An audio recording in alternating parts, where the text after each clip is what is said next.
Hi guys, welcome to my channel. And your keyboard is not working, so click to start and show more.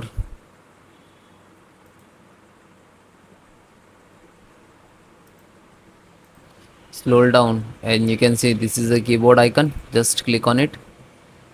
This is on screen keyboard. Then open any browser,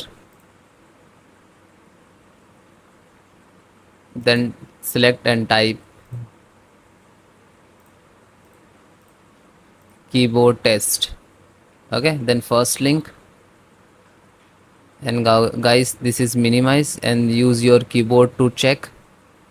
Okay, like 1 2 3 4 5 6 7 8 9 10. Okay, if it is working like this, okay, so just minimize it and then right click to device manager.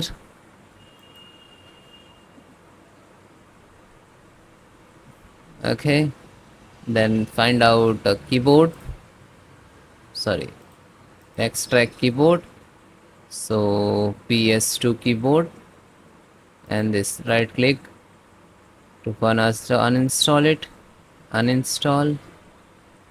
Okay, select also keyboard, this right click to uninstall. Okay, now restart it, then click on this actions and then click to hardware changes. Okay, and then close it. Then guys, restart your system and then please check it. Thank you.